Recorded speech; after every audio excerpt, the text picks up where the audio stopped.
Welcome to Close the Door and Come Here, a Song of Ice and Fire podcast with heavy leaning towards our two favorite characters, Jaime and Brienne. Hi, I'm Clotho at Clotho Spindle on Blue Sky Social. Today I'm joined with Kama Hi, this is Kama. I'm at Kama's Place on Blue Sky. and Chicky. Hey, I am Chicky, and I am Chicky on Blue Sky. And we're going to be discussing the second part of the Soren Sword from A Knight of the Seven Kingdoms. All of our usual trigger warnings before this episode for any discussions that might come up of rape and violence. So this is the morning after the sand dream that we talked about in the last episode, and couldn't get it out of his mind. The training continues to go poorly. Sir Eustace even had to admit it. He thought maybe, he was trying to think of other options here, like he could pay a blood price for the wound on the old man. But he keeps insisting that he can't go, because when they suggest, okay, go to Colbo and speak with her, he's like, after what happened, to this stake that got sewn up in the sack and drowned. So Dunk finally ends up offering to go. So Eustace is kind of like, oh yeah, just the sight of you was probably going to make her take the damn town. So overly optimistic here. I do love, we didn't talk about this, I think, in the first part, but Dunk said he thinks that what was it? Was it Aemon who measured him and said that he was like an inch below 7 feet? Oh, right. Yeah, it's true. He's grown since the hedge march. It's true, because he's only like, what is he, maybe 19 here or 20? Or has been he says he's not 20 yet. I think he says he could be 18 or 19. Okay. Yeah, so I think that's true. People can grow to 21, 22, I think. A little bit. Sure. Oh, yeah. I think that's the... My sister grew until her sophomore year of college. It was crazy. Oh, wow. Yeah, someone was saying too, which also kind of ties into these characters and their emotional age, but I can't even remember where the heck I heard it, but someone was saying they extended. Remember they used to say, oh, your brain doesn't fully form until you're like 24 or 25. Now they're extending it almost to like 31 or something. I can't remember where I heard that. So I don't know. I work with students and I would agree that's probably true. Because that gets you well into PhDs and masters and PhDs. Oh, so we could have a lot of sympathy because he's still on the young end of all that.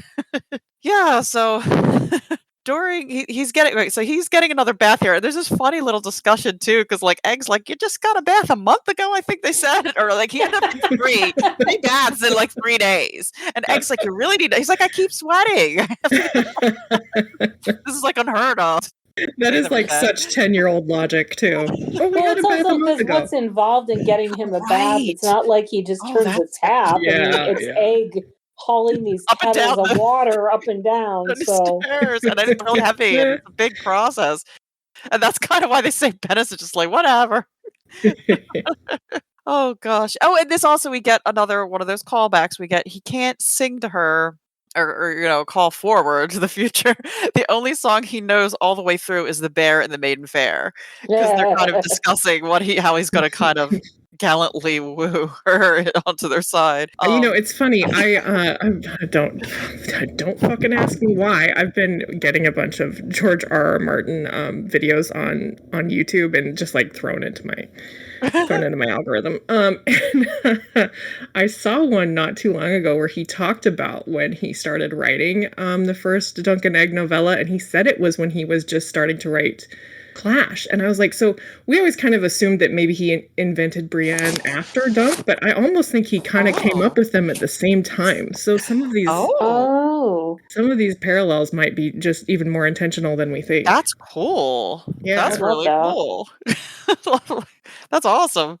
Yeah, I love it, because I was just every time I would read one too, I would go tell my daughter, because she's stopped reading this series, but I told her you should read this, because she has issues with anxiety and stuff, so it was getting too heavy for her. So I was like, this is I think manageable. Plus, it's got all the fun Jaime and Brienne, but she loves it. So. These novellas are in every way more manageable, content more manageable, size more manageable. I mean, characters you can really love and root for are more manageable. Right. Because those others are just they're just so heavy and depressing. And this is it's got its moments, but there's I feel like there's always it has a core lightness to it and a core goodness to it that the other ones, sometimes it gets lost with all the I mean, this is beneath it all. It's such a kind of wholesome buddy comedy in a way, and it's like there are dark elements to it still, but it's also, right. Dunk and Eggs are so cute. So Egg advises him not to eat or drink due to the fears of poison. He's really firm on this one, and we'll see more evidence of that later. But he also is like suggesting, okay, I need to go along as your squire. And it's funny because Dunk's just like, this is too dangerous. And then in the morning, he finds him all dressed up and ready to go. And Egg has basically gone to Sir Eustace and suggested, hey, wouldn't it be more impressive if I was squiring for Sir Dunk? And so he got basically wrangled into bringing Egg with him. Egg is so funny. He's no slouch, man. He's like, nope, he's going. No, Egg does not. Egg does not think he is thick as a castle wall. Egg thinks he's smart and does smart things all the time. Egg's a sharp little cookie. Oh.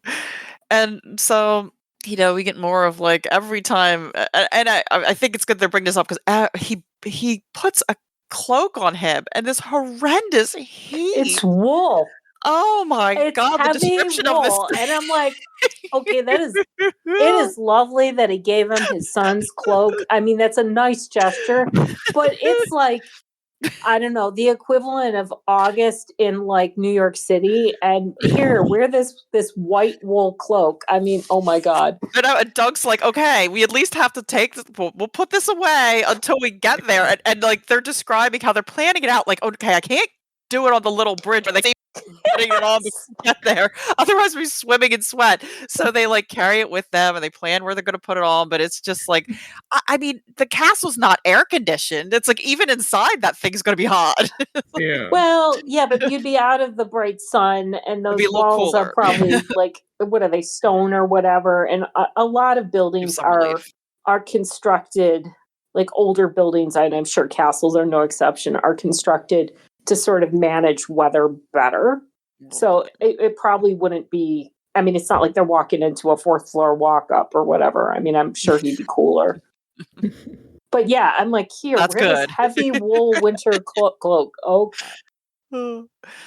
So, oh man. So, and also, Sir Eustace kind of, he escorts them part of the way. So he's kind of talking about the Battle of Redgrass Field and how House Osgray had once encompassed lands from, they call it from Nunny to Cobble Cove, including Coldmoat. And he kind of like, that's kind of a thing with him that he brings up a lot. Like, that used to be theirs. You could see the old, was it the sigil or their markings over was it the gate, I think? Almost faded, but it was still visible. And I don't know if there's anything else, like, it was so dense. I don't know if anything stood out from this. I mean, it just sounded like a horrendous battle. So I don't know if anybody has so this is this is the Blackfyre Rebellion, I think is how it's kind of more commonly referred to. Yeah. And he's referring to as the Battle of the Redgrass Field. Yeah, it is confusing because it's weird. And this is the one where they had the black dragon and the red dragon, and yes, as opposed to what is happening with like Rhaenyra, which is the blacks and greens. Is that black and green? I can't remember. This is different later, and I always feel like the Blackfyre Rebellion is kind of based on the, what do you call it? The Jacobite rebellions with the Scottish monarchs who were Catholics and were deposed in favor of their Protestant cousins. I don't even remember. Don't quote me.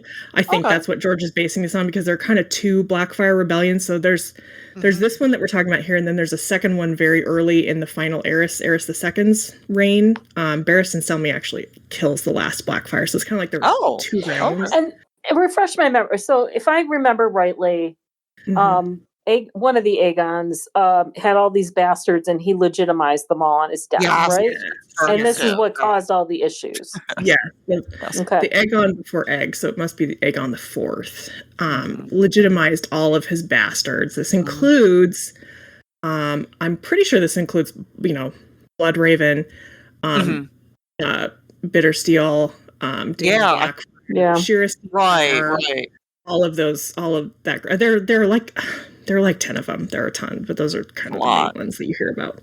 And sorry, I should have researched this. Why didn't I Google this really quickly? Well, I remember seeing, like, that sounds really accurate because I remember looking at a giant chart because I had to, like, go back and see where everybody's connected, and that was on there. Like, that they had the ones that were legitimized, so there's a whole section of swath across it, so that sounds very accurate. Well, and there were a lot of them. Dunk references, or somebody in this novella references the fact that it wasn't just the ones from the the well-off mothers. It was all of them. Oh, right. Yes. So some tavern wench or whatever. Yeah, right. All of his bastards, every bastard he knew about, he legitimized, and so they all kind of became claimants for the throne, and or thought they were claimants for the throne, I should say. And he did it on purpose, knowing that would happen because he was a fucking dick. Whatever Aegon that was. Is it Aegon the 4th? Egg is Aegon the 5th. I'm Googling, and it is Aegon the 4th. Aegon the 4th. Okay, so Daemon, Blackfyre, and Bittersteel kind of are the first round of rebellion.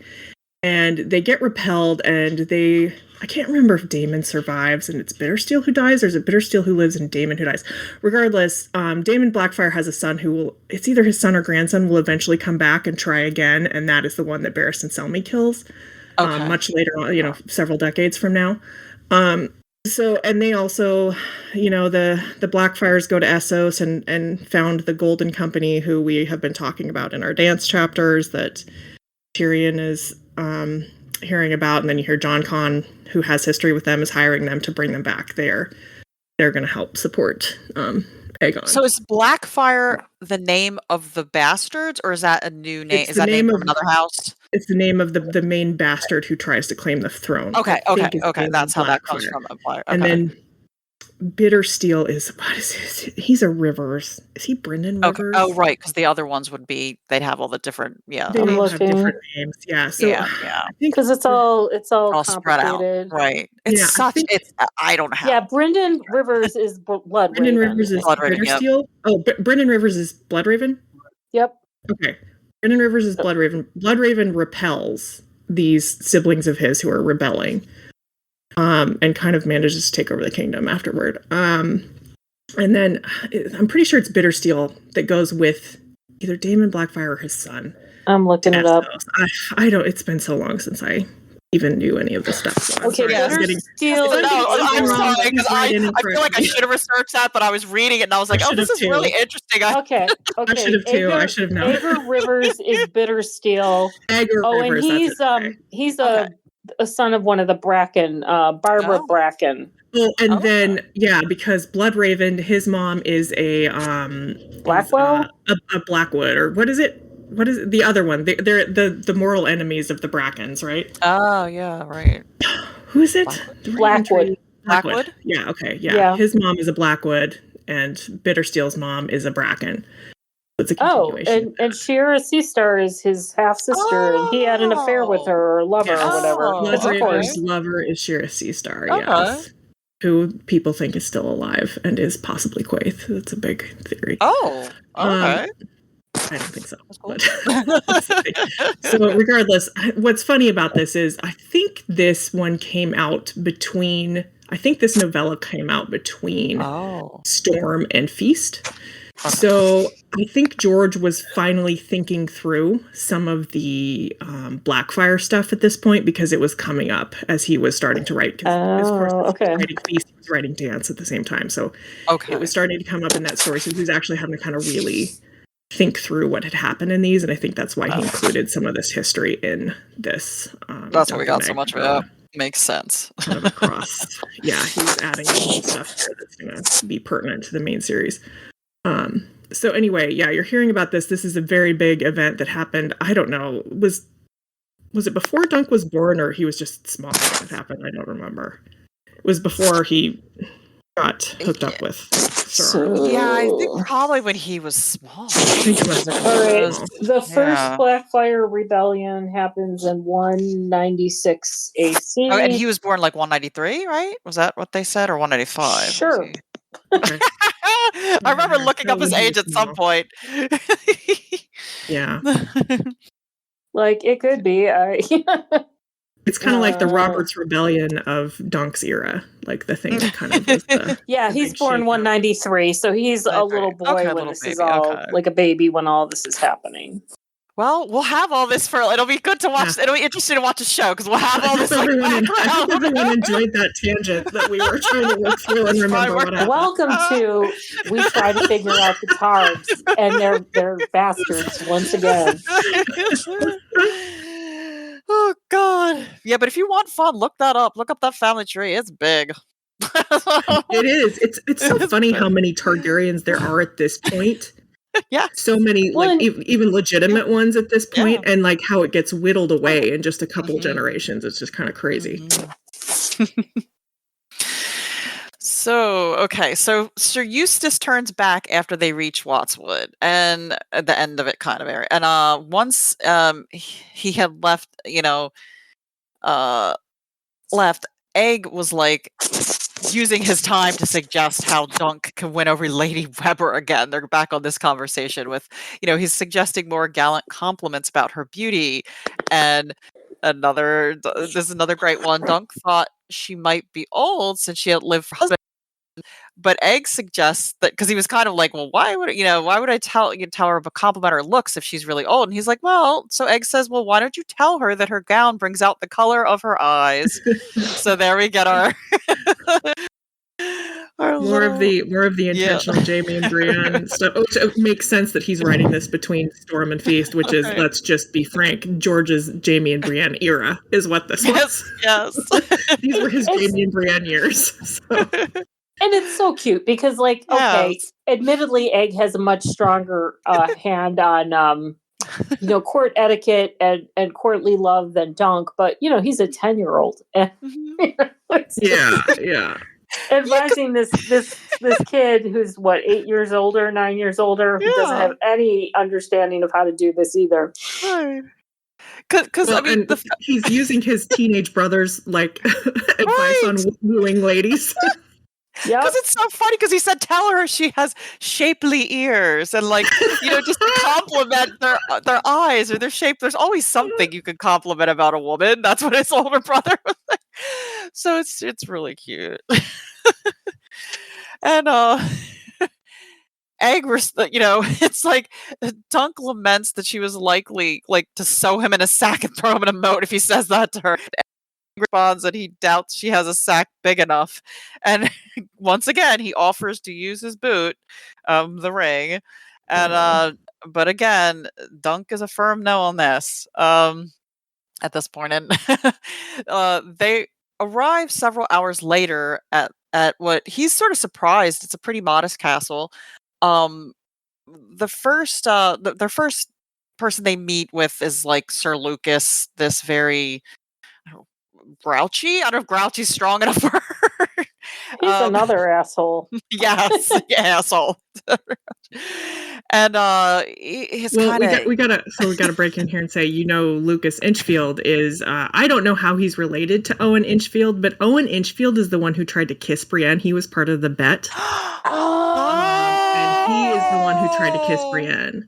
Oh, no wonder I hated him. Another call, call forward or whatever. Call across. Yep. Yes. Again, that's George's awesome. Jaime and Brienne era. It was just coming out all over the place.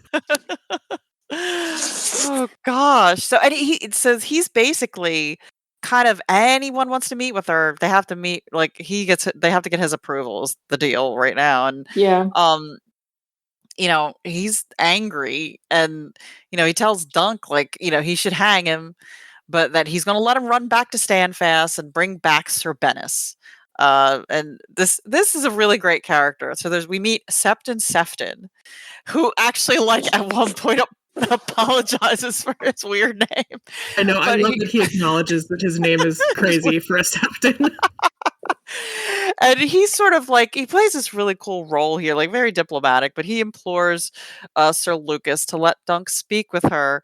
And I think it's because he likes the drama and he likes to gossip, and I think he wants to see what would happen. And he's like, okay, let's have this happen. And Sir Lucas reluctantly agrees, and they're not really explaining exactly where they're going, but they take him to a sept, and they describe, okay, there's children, old men, some ladies sitting about, and the septas. I think they describe there's 3 septas. Uh, Before he notices that there's a lady that looks to be about 40, and he begins to ask her about the dam because he's assuming, okay, she's wearing a nice dress, she's about the right age in his head. Um, but she claims to be unaware. She's like, I don't know what you're talking about. And, they at this point attracting an audience. And there's sort of like little snide comments making on, and Dunk's suspecting that something's amiss. And he's interrupted by a girl, and she's barely 5 feet tall. He had said he had noticed her earlier at the archery butts, and she has long red hair braided, and he's he's shocked, and he's explaining why he's there, and but she's like, he's like, how could you be her? When she's like, and she's explaining, I'm only 25. So he's like, how can you have 4 husbands? And she's sort of giving him the rundown of like, which is really crazy that she became, I think one time she was pregnant at 13. Like, oh my God.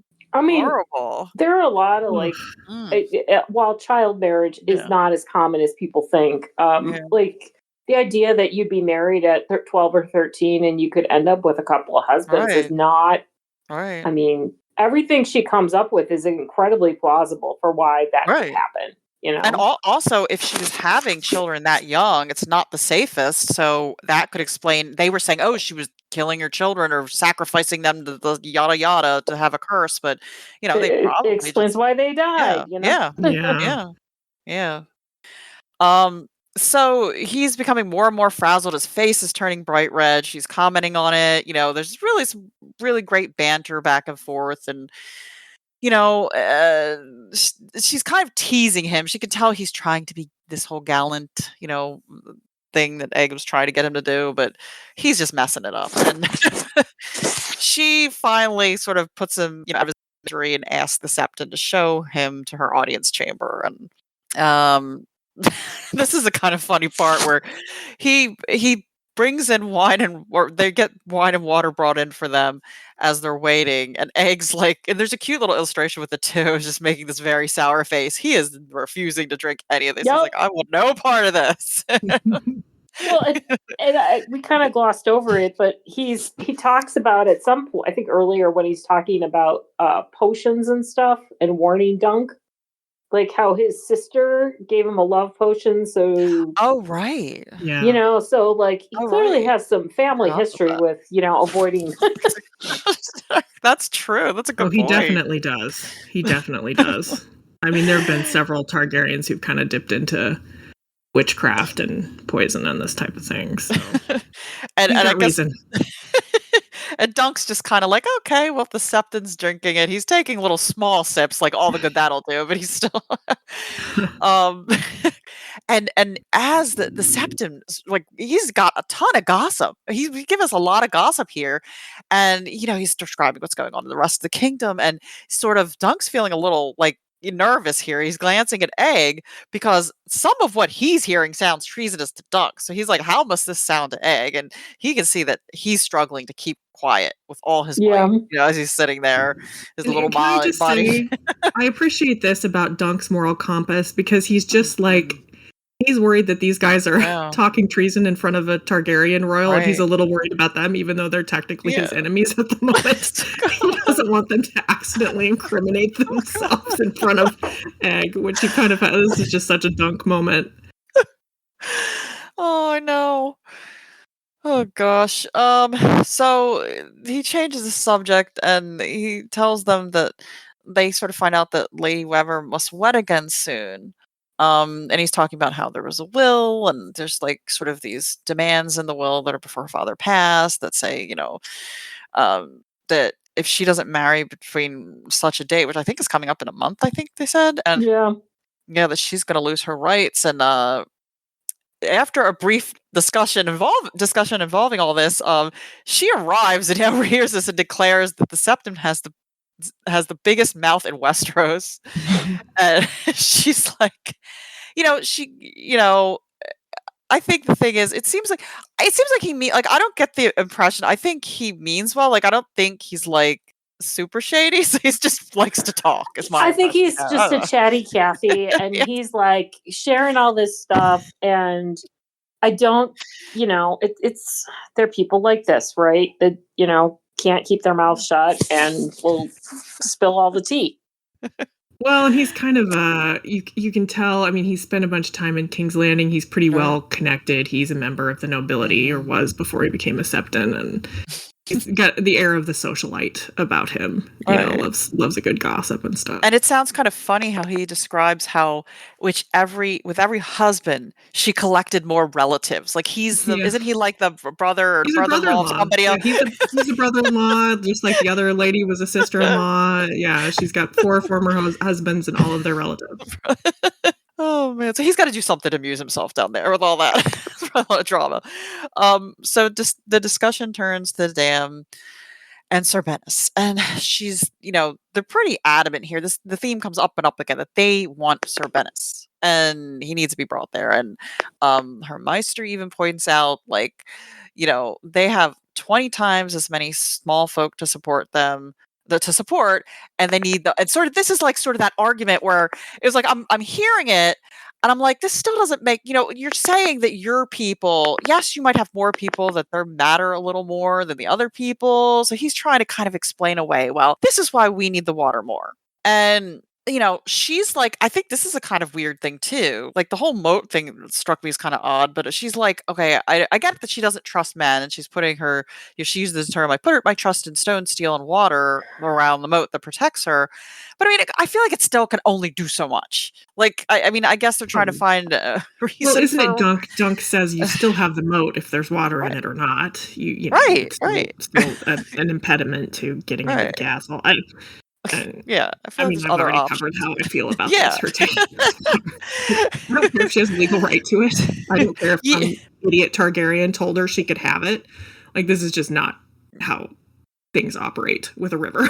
This is not what you do. And that's sort of the crux of the conversation, because they're showing her this sort of like the parchment and the map that gives her the rights, and Dunk can't read it. And this is another good reason Egg is along. So basically, he reads this, and we'll hear later when he tells him a little bit more details of exactly what he read on it. But at this particular point, she also informs him that Sir Eustace had chose the black dragon over the red in hopes that he might restore the lands of the Osgreys, but his sons paid the price for his treason. And his daughter was, I believe she was taken hostage to the Kingsmen. And they said that I think she died when she was 20 because I think later in the novella, it's somewhere in there, he talks about, like, they made her a silent sister and she died at 20 of something. I don't know if she was executed or she just died.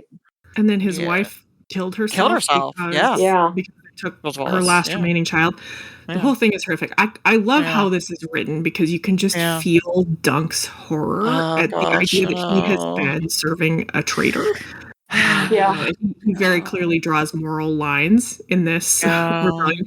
What's funniest about this is that Brienne will later completely justify, like, Robert's rebellion in a completely kind of opposite way of framework of this. But it's just his conception of good guys and bad guys is just running up against his kind of lived experience here. With Sir Eustace, and it's just very well written how this is a real conundrum for Dunk, because he does not want to be someone who is serving a traitor. Really bothers him. Yeah, I can imagine how shocking that must be. And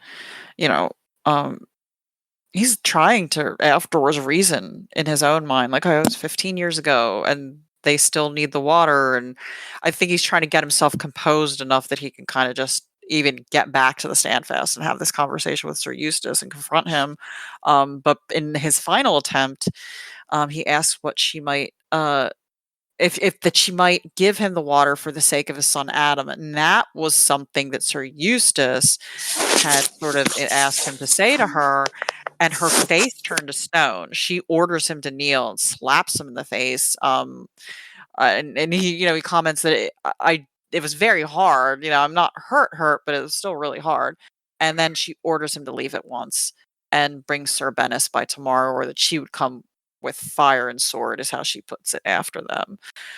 Yeah, because the son, one of Eustace's sons, was so close to Rohan that he actually proposed that they marry to Rohan's father, and Rohan's father apparently laughed it off, but Eustace was convinced that Rohan was very fond of Adam in return. And then we have this moment of her hitting Dunk for bringing him up. So you just immediately go, oh, was Adam not a good guy? Is Adam also, bad like his dad, like we think his dad is right now? Because that's what Dunk is starting to think. It's just...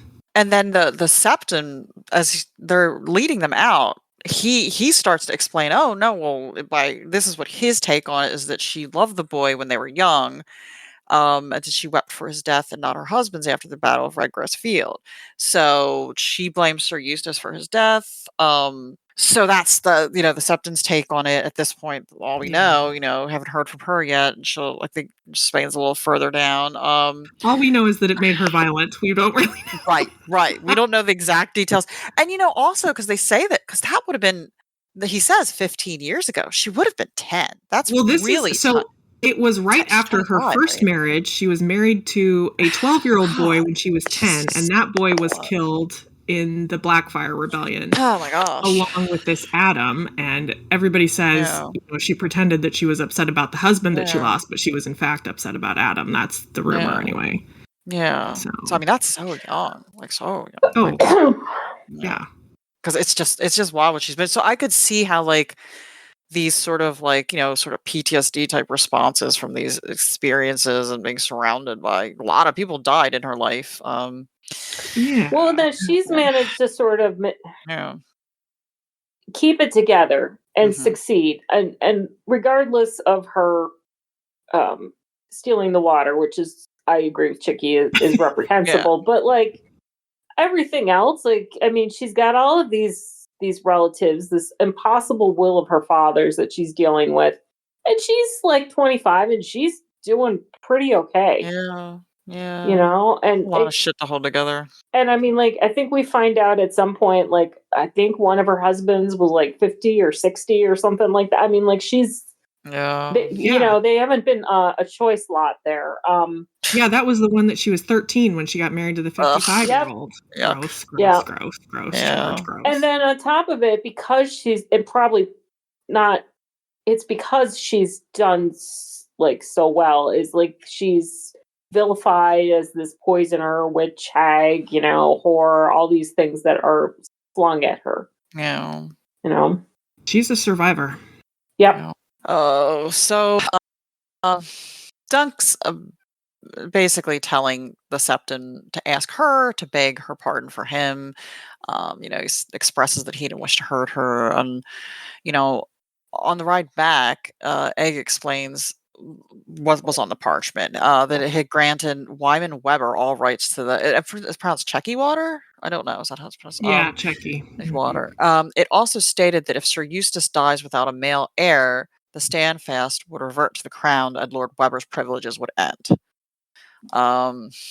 So that's the deal with what happens to her, if she doesn't marry. So Dunk thought to himself, he's thinking to himself about his oath to serve and obey Sir Eustace, and how he feels like he's been played for a fool. So after they pass the dam on the way back again, they're back and forth, but Egg asked Dunk about what the Septon said of his father sulking in Summerhall, when he was sort of that gossip fest. Oh yeah. Dunk's kind of well, words are wind, and maybe he is. And isn't that also these are absolutely the same thoughts that Dunk has had? Dunk has thought the same thing about Egg's dad, pretty much. Yeah. Dunk is not a huge fan. Right. Because obviously Egg doesn't think that. And I think at one point he does kind of say, well, he could be sulky, couldn't he? Dunk kind of slides it in there. Oh, gosh. They discuss Bloodraven and the Bastards a little bit more. And Egg's shocked when Dunk informs him, well, because Egg's kind of like being like, oh, the bastards are this, they're morally, they couldn't be born right. Like even when, even if they tried to do things right, it's just bad from birth. And Dunk's like, hey, I'm probably a bastard, and explains his background in more detail for the first time. And, Egg's kind of quieted from that point on. Like, I guess he's pondering, oh, okay, maybe opens up his eyes a little bit to his prejudices because of his bad experience with these bastards that he's around. It's also he's a child. No, he's a bright kid, right? But he's been taught something his whole life, and he's had like the real life, obviously, experience with his illegitimate relatives and whatnot, but committing treason. But it's pretty unique. But I think it's like anything where you believe the world is a certain way, and then it's a certain point. At many certain points in your childhood, things happen that cause you, hopefully, to go, oh, this is more complicated than I thought. Maybe that's wrong. And I love, because at the same time, Dunk is dealing with a similar thing where he's kind of trying to figure out the whole thing with Sir Eustace. They're both like confronted with these kind of like shifts to the way they view the world. Yeah. And it's really good parallel, Yeah, it is. And it's such a good exploration of the moral complexity that George loves to play with in his work. He always wants his characters to be gray. He never wants them to be, fully, perfectly, unblemished. He wants them to have made some mistakes or to have done some things that make them questionable. And I mean, this is a prime example of that. And, this is exactly the kind of thing that we see Brienne dealing with in Feast, a little bit in Storm too, which is, you have this very black and white morality view of the world that you can have when you're really young and you haven't lived a lot, and you don't understand that things are more complex. And, like when people do bad things, oftentimes there's some reason. It doesn't mean that it's necessarily the best reason or a good reason, but usually there's some motivation behind these things. And that is what, Dunk himself is having to kind of learn. He's like, oh, so I'm confronting something where someone has a prejudice that would be against someone like me. Perhaps I am having prejudice against someone that I need to re-examine, Yeah. I mean, it's a little different in that bastardy is out of your hands. It's not something you choose, but it's clearly a parallel to what Dunk is wrestling with Sir Eustace. Okay, and I guess we'll just kind of wrap it up right there because they're sort of reached the tower and they can see that the light's on and that Sir Eustace is waiting up for them. And that's kind of, I guess, that's it for this section. Do we have any mail?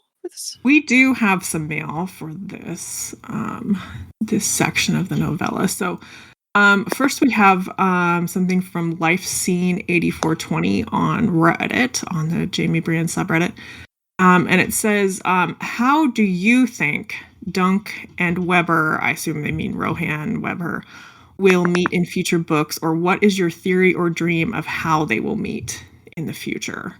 There are a lot of theories on this in fandom, because we should probably mention, spoiler, Lady Rohan marries a Lannister later. Sir Eustace. Is it Gerald Lannister? Is that the one? Is it Gerald? I don't know which one it is. I think so. She is Duncan's. Yep, it is Gerald. She's Tywin's grandmother, I believe. Rohan Weber is Tywin's grandmother. She has 4 or 5 kids with whichever Lannister series. 4. So she's 4. Okay, she's infamous because she disappears. She leaves Casterly Rock, disappears from Casterly Rock, and is never seen or heard from again. Oh, wow. And so one of the big theories in fandom is, did she, run off to be with Dunk at some later point in her life? This great love affair that they may be working their way toward. Spoilers for the next section of the novella. So that is part of, I think, what's going on here with will they meet up again in the future? And I suspect that probably George did intend to revisit it, just for no other reason than that he kind of has this mystery hanging on out there that we are aware from other sources. I think it's in the World Book that you find out that Rohan disappeared. So, yeah, I think he probably does intend to have them meet again. I don't know I don't know that there's some grand romance because we know that Doug becomes Kingsguard and he remains Kingsguard. Spoilers again. Yeah. So he becomes the Lord Commander of the Kingsguard, in fact, and he dies in the line of duty. So I don't. They may meet up. They may have another fling, but I don't know. I don't know what it would be or how. Do you guys have any? I don't know. Do you guys have any theories about? No, I don't. Event they might meet up Nothing on? that's grounded in any kind of like proof. I would like to think it would be cool if maybe they met up when she was either between Sir Eustace and spoiler alert, and Gerald, or maybe while she was married to Gerald. I don't know. It would be kind of fun, but I don't have any real thoughts on it. I mean, I think it's plausible, but yeah, no. I mean, I'm not surprised that it does turn out to be Gerald because, like, he's mentioned in this novella that he's kind of like around and potentially. Right, because I think she mentions herself that she actually likes she writes him letters. I don't know if it was this section or the next part, but at one point I remember writing down that if somebody talks about it. The Septon says, she likes writing him letters the most. So that was interesting. They put that in there, I guess, a little foreshadowing that she was go back to her letter writer. Oh my God, she's married 6 times then. Wow. Oh wow. She just got fed up. Good for you, Rohan. Yeah, maybe she was just like, you know what? I'm done. Here are the kids. Have fun. Yeah. It's wild though. Like, think about that. Think about she's pretty pragmatic. So it's very interesting that after going through all that, and you know, not to be mercenary, but you land Casterly Rock, and then you decide that's it for you. I mean, what happened? Well, that's the mystery. Yeah, she leaves the richest house in Westeros, and no one really knows why or where she went. Oh gosh. Okay, so we have another piece of mail, guys, from our own Guile and Subterfuge. Guile asks, after rereading the Hedge Knight, or says, this is more of a statement, I have to rank Baelor Breakspear in my top 5 Targaryens, along with Egg, Diana, how do you say that one? Dana the Defiant, and either Maester Aemon or Aemon Dragon Knight. Who are your top 5 Targs? She did this. I guarantee you she found out I was on this episode. And she was she did it. Be able to name 5 Targaryens that she can stand. Okay, all I know is I like Aemon, like Maester Aemon. I'll go with Egg, although it sounds like he is less exciting once he gets older. Well, maybe not exciting, but likable. A good Queen Alysanne. I've always thought she's kind of a cool figure. John, I mean, I don't know. Oh yeah, we can count John. Oh, thank God, I can count John. Phew. I don't know. I know that's not 5, but yeah, right. You can count John. John's cool. I mean, I don't know. I thought the same thing. This is so hard because I feel bad because, like, I wish I haven't watched House of Dragon. I just haven't delved as much into them. So I feel bad because I feel like it's kind of the same. I feel like I'm being boring. Like, I think Master Aemon's my favorite, then Egg, Baelor Breakspear, and maybe, Bloodraven, he's terrible, but he's kind of interesting.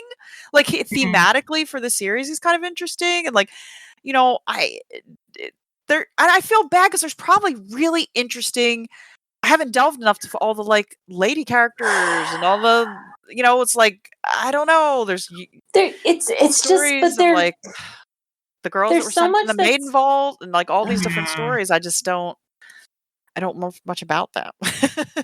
I mean, most of them just seem like they're sketched out very, very loosely, and we know more about their hair color and eye color than we do about who they are as people, and it just, I don't care.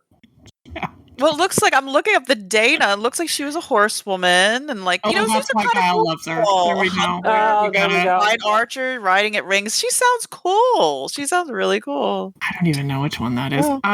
Well, I think my favorite's going to be John. If we can count John, I'm going to throw John in there. I think Egg is probably my second favorite, and then probably Aemon is my third, and then I guess Dany, and then I guess if I have to name another one, maybe poor little Rainey's, who I'll go cute with her. With her kittens. So there, I got 5. I came up with 5. Neener.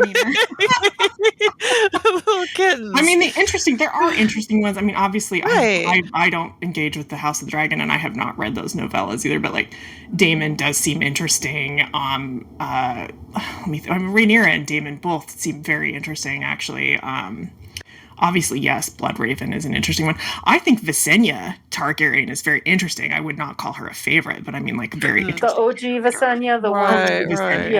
Yeah. Aegon the First sister wife. Jesus. And you know what? It's like, I know there are people like years ago. I know there were YouTubers who I think it's probably like, God, it might have been 8 years ago now. Like, I remember listening to somebody who was like, I was painting or something, just a mundane, and just listening to all the stories of them, making the bastards legitimate. Like, but I just forgot it all. Like, it's like a lot of interesting little tidbits, but it's so hard when you're not. I feel like you can't get to know them quite like you get to know the characters in the regular series. So it's just hard to. Right. And even if you look at the World of Ice and Fire, which I've never actually opened it, but like they're not fully fledged stories, right? I mean, it's just sort of like bits and pieces of a history, and they don't live and breathe for me. And I didn't watch the damn show. I still don't know if I ever will. Yeah, I'm not sure about that either. I'm not gonna watch it. So. Yeah, I mean, there's some interesting Kyle. stuff in there. Yeah, sorry, Kyle. If you're coming to us for Targ content, I know. Probably proof that you need to find another podcast. We do need to acknowledge this is Targ content because this Duncan Egg stuff. Yeah. But and Guile provides the, I do appreciate Baylor Breakspear for sticking up for Dunk. I do appreciate him for that. I certainly do. Yeah. Okay. You can reach us at closethedoor and at gmail.com, on Tumblr at closethedoor, and come here at tumblr.com. Submit questions to the chapter threads on the Jaime and Brienne subreddit. Follow us on Blue Sky at Close the Door and at Blue Sky Social. And please like, review, subscribe to us on Apple Podcasts, Podbean, wherever you listen. And please support us on Patreon at Close the Door. I'm closing the door. Get out.